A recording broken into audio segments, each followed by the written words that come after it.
C'est l'heure de votre journal des sports, on fait le tour des résultats du week-end en Vendée.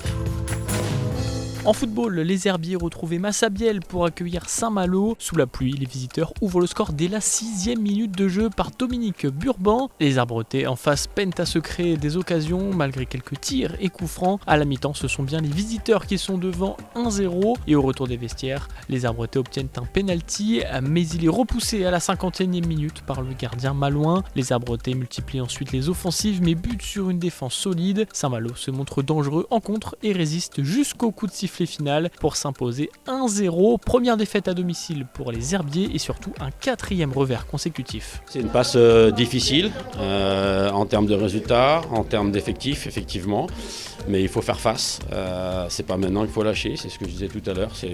C'est dans ces moments-là où on doit voir la réelle vérité de l'équipe, parce que c'est un groupe qui s'entend très bien et c'est par ces moments-là qu'il va falloir que justement ce groupe agisse et qu'on retravaille très vite pour bien préparer le prochain match.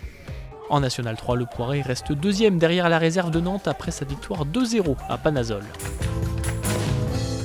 Ouvrons notre chapitre handball avec d'abord en 2e division La Roche qui recevait Le Pouzin, le 7e contre le 6e. Les deux équipes restent sur des séries opposées, La Roche en difficulté et Le Pouzin sur 4 victoires. Le match est très accroché avec des défenses solides et des gardiennes en très grande forme. À la mi-temps, les deux équipes sont à égalité à 14 partout. En seconde période, le scénario reste identique, aucun des deux camps ne parvient à creuser l'écart et à 1 minute 30 de la fin, c'est Lélia Ouvrard qui donne 2 buts d'avance à La Roche, suivi d'un penalty de Manon Gravel. Victoire précieuse 26-25 pour les Lyonnaises. C'était une victoire hyper importante parce que le Pouzin était sur une dynamique incroyable avec 4 matchs en défaite d'affilée.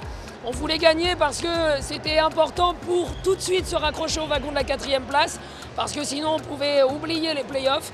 Donc aujourd'hui on est de retour dans la course, maintenant on a 5 matchs, 5 finales à jouer. Je suis contente des filles parce que sur le jeu à 7 on a réussi à rivaliser, on a réussi à se projeter. En première mi-temps sur 14 buts, on a mis 9 buts sur grand espace et c'est ce qu'on attend à La Roche-sur-Yon et c'est ce qu'on attend de notre équipe.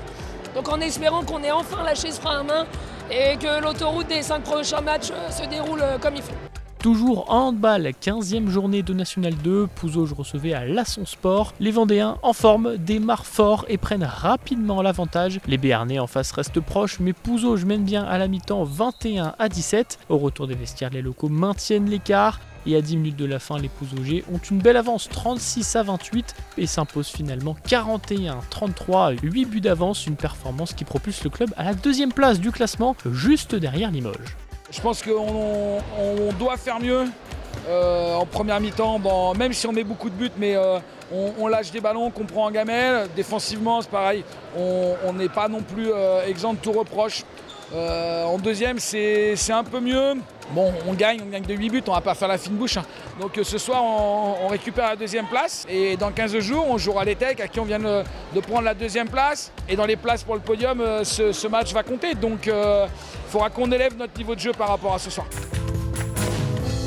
C'est la fin de ce journal des sports, ne manquez pas 85 chronos ce lundi à 18h45, 38 minutes de direct avec invités et chroniqueurs pour revenir sur toute l'actualité du sport vendéen ce week-end.